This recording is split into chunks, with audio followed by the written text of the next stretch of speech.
Hi అండి. ఇప్పుడు వచ్చి మనము ప్యాచ్ వర్క్ ఎలా వేసుకోవాలో చూద్దాము. ఇంకా ఇది వచ్చి శారీలో బ్లౌజ్ పీసే.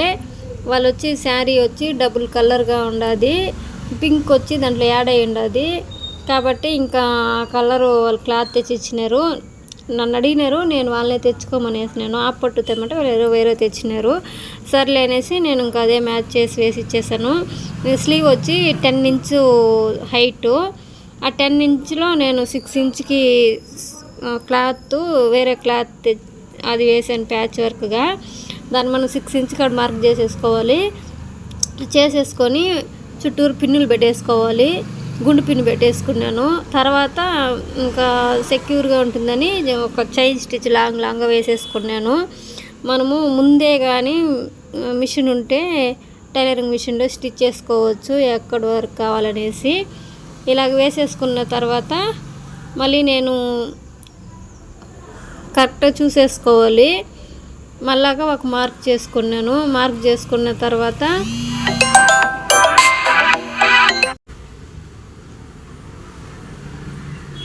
అన్నీ వేసేసుకున్న తర్వాత మనకి ఎక్కడ మళ్ళీ ఒక మార్క్ చేసుకోవాలి. కరెక్ట్గా మార్క్ చేసేసుకొని నేనైతే కరువు షేప్లో తీసేసుకున్నాను. 3.5 ఇంచ్ కింద నుంచి 3.5, పైన నుంచి 6.5 ఇంచుకి మార్కు పైనుంచే పెట్టుకోవచ్చు. పెట్టేసుకున్న తర్వాత ఇంకా మనము కరువు మరి తీసేసుకోవాలి. తీసేసుకున్నాక ఒక చైన్ స్టిచ్ వేసేసుకొని జరీ థ్రెడ్తో వేసేసుకోవాలి.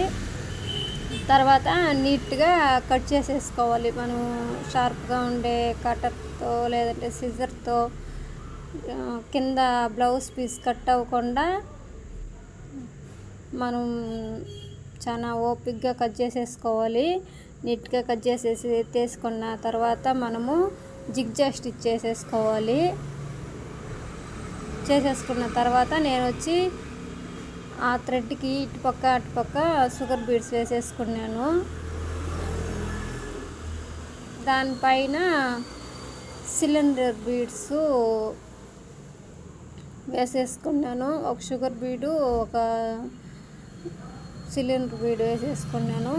కింద అలాగే 3 లైన్స్ జరీ థ్రెడ్ వేసేసుకొని షుగర్ బీడ్స్ నేను వచ్చి 4mm బంచ్ బీడ్స్ వేసాను. మళ్ళీ ఒక లైన్ వచ్చి షుగర్ బీడ్స్ వేసేసుకున్నాను.